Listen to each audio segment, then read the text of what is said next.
It's Thursday, November 28th, and time for your Barbados Today Evening News Update. Thanks for joining us. I'm Fernella Wedderburn. Barbados has recorded its 44th murder for the year. Just after 12:55 p.m., Ken MacDonald Yearwood of River Bay, St. Lucie, was shot in the head at River Bay. The 39-year-old man was rushed to the Queen Elizabeth Hospital via ambulance, but he was later pronounced dead by medical personnel. Lawmen are appealing to anyone with information about the deadly incident to contact police emergency at 211 or Crime Stoppers at 1-800-8477 or any police station. In other news, the Barbados Water Authority will have to spend some $300,000 in equipment to restore the Hampden Pumping Station.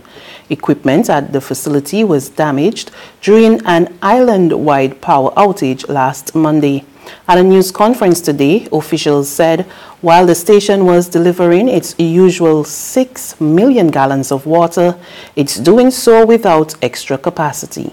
Director of Engineering Charles Leslie said further repair work will begin on Saturday and customers in Christchurch and St. Philip will be affected. On Monday, we will do that shutdown to do a replacement of the cable that we have not been able to replace, as well as to replace our pump in that well so that we have some sort of redundancy.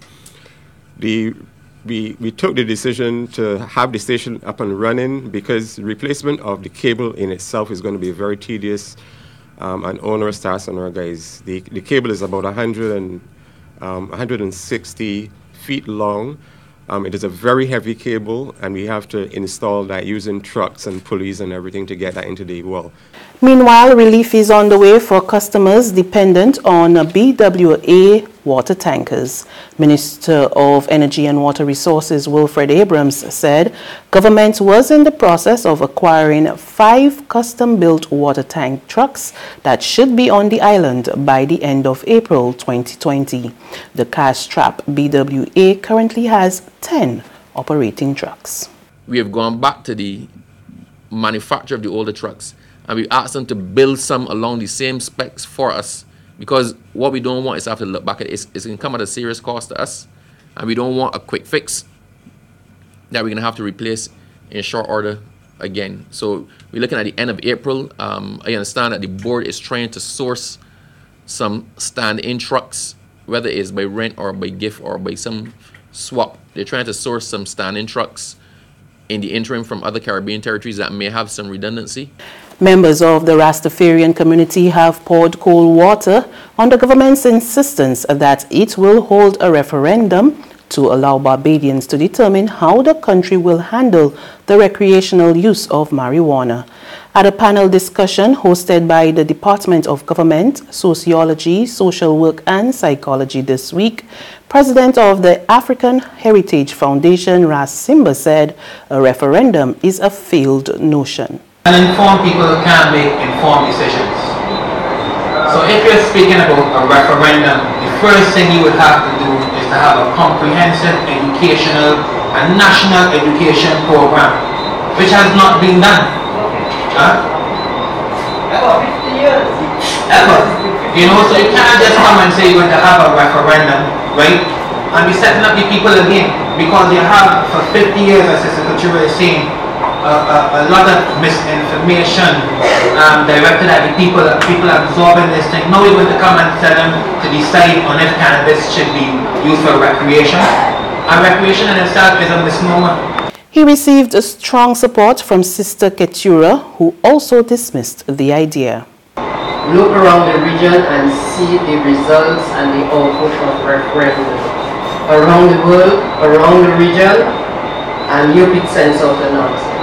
UWI lecturer in sociology, Dr. Alana Griffith, also suggested that a referendum was not the answer. It would be a waste of money, not just because the people referenda, as Sister Couture pointed out, always fail because of some of the issues, but also the fact that the way all the questions may be structured. And in many ways, I think the government may be fearful for the international or the global repercussions they may face in trying to change the policy in a way that's tyrannical. There's regional and international news after this short break.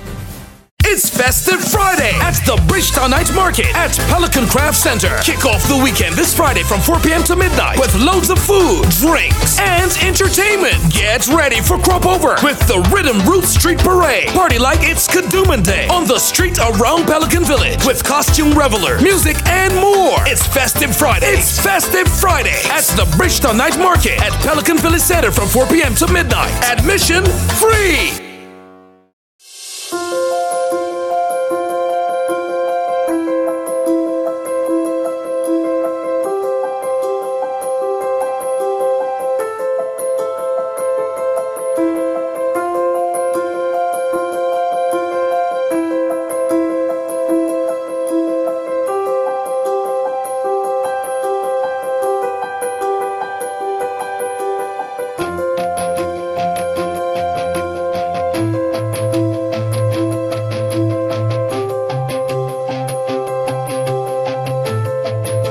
Barbados Today, news you can trust.